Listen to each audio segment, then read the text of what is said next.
శ్రీ గురు చరిత్ర అధ్యాయం 4. శ్రీ గణేశాయ నమః. శ్రీ సరస్వత్యై నమః. శ్రీ గురుభ్యో నమః.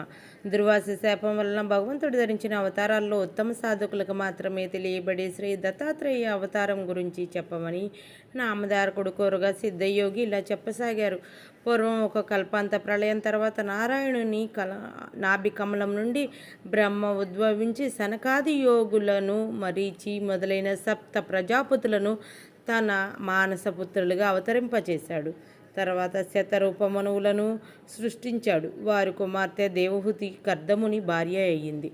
ఆమెకు కలిగిన కుమార్తెలలో అనసూయాదేవి అత్రి మహర్షికి భార్య అయి మహాపతివ్రతగా ప్రసిద్ధికెక్కింది.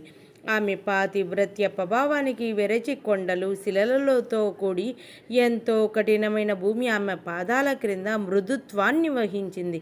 సర్వాన్ని తరింపచేసే సూర్యుడు, అన్నిటినీ దహింపచేసే అగ్ని కూడా ఆమెకు చల్లదనం ఇవ్వసాగారు. ఆయువు ఆమె చెంత తన ప్రచండ వేగం మాని మందంగా మలయమారుతంగా వీచేవాడు. దేవతలందరూ తమ వలన ఆమెకు కష్టం కలిగినా లేక ఏ అల్పుడైనా ఆమె అనుగ్రహం పొందినా అతడు తమను కూడా జయింపగలడని భయపడుతూ ఉండేవారు.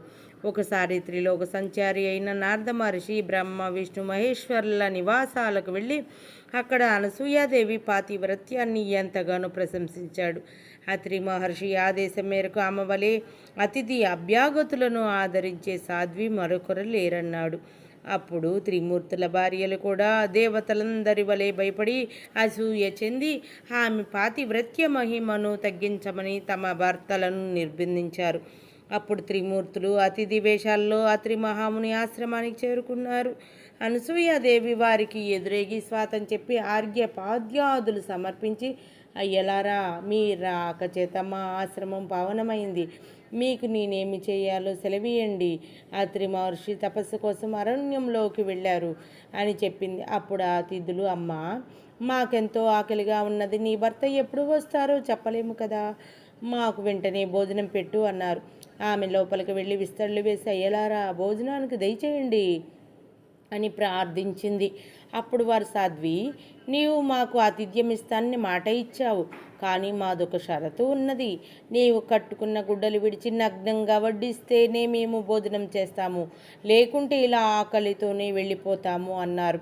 వారు ఆకలితో వెళ్ళిపోతే ఆమె అత్రి మహర్షి ఆదేశాన్ని మీరినట్లవుతుందని, అంతేగాక ఆకలితో తిరిగిపోయిన అతిథి గృహస్థుల పుణ్యాన్ని తపస్సును తీసుకుపోతాడని శాస్త్రం.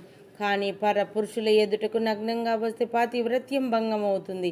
పరస్పర విరుద్ధమైన ధర్మాల మధ్య తనకు చిక్కించుకోజూచిన అతిథులు సామాన్యులు గారని ఆమె వెంటనే గ్రహించింది. వారి విచిత్రమైన షరతుకు ఆమె తనలో తానే నవ్వుకున్నది.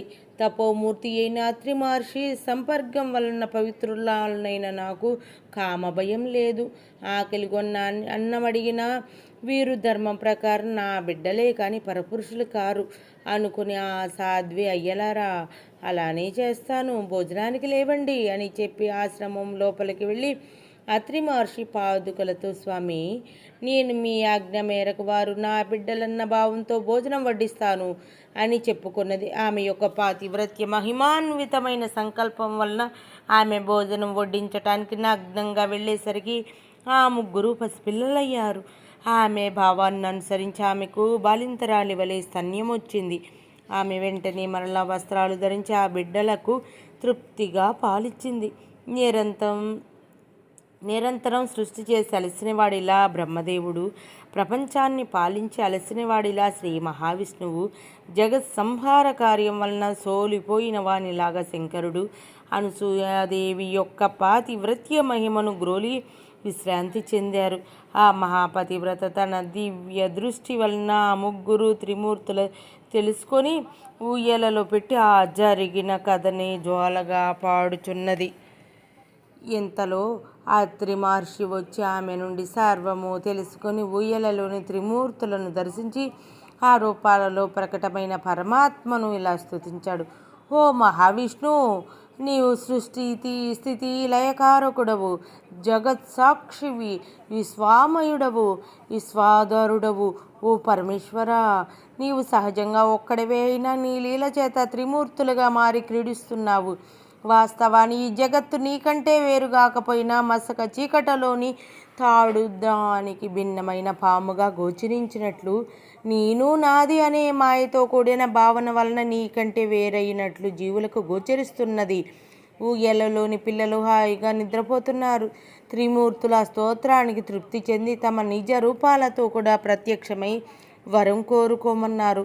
అప్పుడు ఆయన సాభిప్రాయంగా భార్య వైపు చూస్తూ, సాధ్వి, వీరు మనసు చేత కూడా పొందటానికి వీలుగాని వారు, అయినా నీ భక్తి వలన ఇలా వచ్చారు. నీ అభిష్టమేమిటో నివేదించుకో అన్నారు.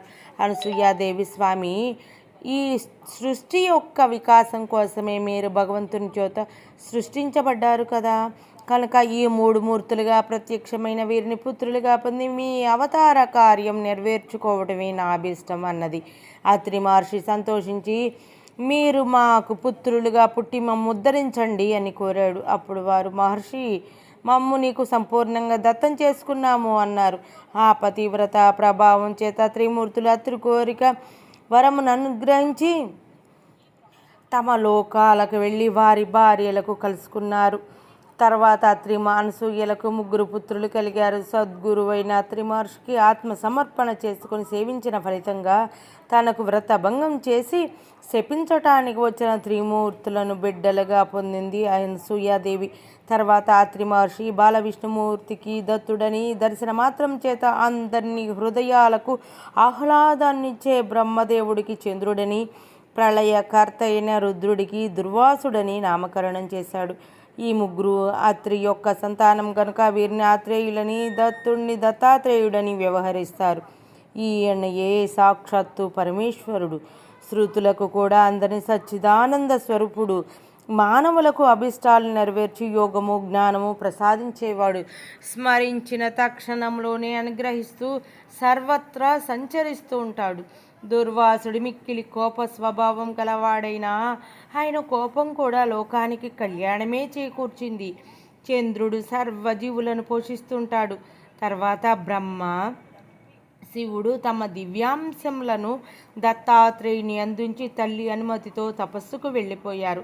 నామధారక, అలనాటి దుర్వాస శాపం వల్లనే పరమాత్మ అయిన శ్రీ దత్తుడు శాశ్వతముగా భూమి మీద సంచరిస్తూ భక్తులను అనుగ్రహిస్తుంటాడు. అసలు ఆయన అవతరించినది అందుకు. స్థూల దృష్టికి ఎలా కనిపించినా నిజానికి ఇతర అవతార కార్యాలు తీరగానే శరీరాలు త్యాగం చేసి వైకుంఠానికి వెళ్ళిపోయినట్లు భగవంతుడు ఈ దత్తావతారంలో చేయడు. శ్రీరాముడు రావణాది రాక్షస సంహారం కోసము, శ్రీకృష్ణుడు దుర్యోధనాది దుష్టులను సంహరించి భూభారం తగ్గించటానికి అవతరించారు.